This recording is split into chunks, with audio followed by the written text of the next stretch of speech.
Good morning, everybody. We celebrated our Independence Day not that long ago on July 4.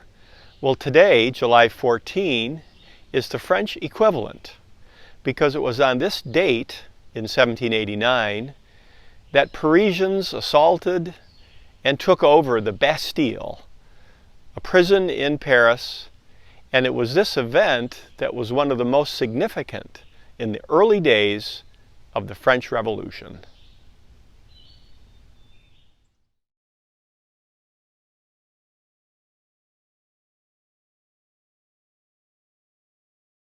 Here's a map of Metro Paris, and note that Versailles, where our story begins, is on the far left outside the city, and the Bastille, where our story ends, is in the middle of historic Paris. So these are the two locations of our story. Here's a picture of the Bastille from the 15th and 16th centuries. It had been part of the wall that went around Paris, and it had been used, for instance, during the 100 Years' War in the 1400s against the British. So it was part of the Parisian landscape. It had been there for a long, long time.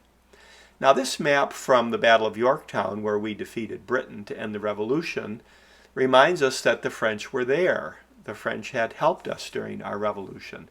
And wars are really expensive. And one of the issues the French had to deal with is they were really out of money.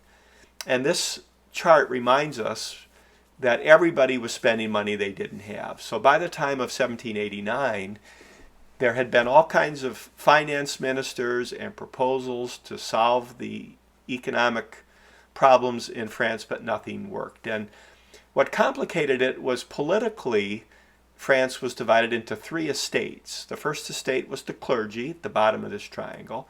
The second estate, the nobility, and then the third estate, everybody else. And they didn't work that well together, and they hadn't had a chance to for a long time. But in May of 1789, Louis called the Estates General to Versailles to meet, not in Paris, but outside of Paris. So representatives from the three estates came to Versailles to try to come up with a solution to the economic challenges facing the French, but they just couldn't. And at one point, the representatives of the third estate, which represented most Frenchmen, made an oath at the tennis court where they pledged they would not leave until there was a new constitution. And members of the first and second estate joined them, and in the front of this painting, you see these three guys hugging each other and all friendly. But Louis XVI was not sure how to react to this new constitution, and one thing he did was send troops to Paris to keep an eye on things. And this was not unusual, that the king would send troops to a big city, but you mix in with it the fact that there was a bread shortage all over France, especially acute in Paris. Here's a picture of people trying to get flour. And the people in Paris were really on edge because of the bread shortage and because of the troops and other things that happened too. So on this date, July 14, the people of Paris stormed the Bastille, they killed its governor, and it fell. About 7 people were there, and it was symbolic not only because the Bastille itself stood for the king, but the people of Paris showed that they themselves could be political actors. And about 2 months later, the government produced the Declaration of Rights of Man and the Citizen, pictured here, kind of like our Declaration of Independence, but a little bit different. And this ends one of the phases of the French Revolution. Now, if you go to Paris today and you want to see where the Bastille was, you can go to the Place de la Bastille. The Bastille itself is long gone, but there's a column there, and you may want to check that out. And if you do, look in the pavement, and you can see some stones that show the outline of where the Bastille had been. But there's really nothing left of it.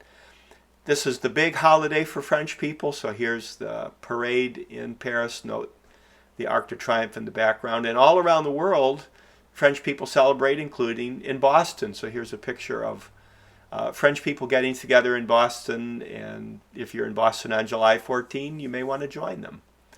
So when you visit Paris and you see the sights, after you go to Notre Dame, go a little bit east and go to the Bastille column and reflect upon the historic event that happened on this date in 1789.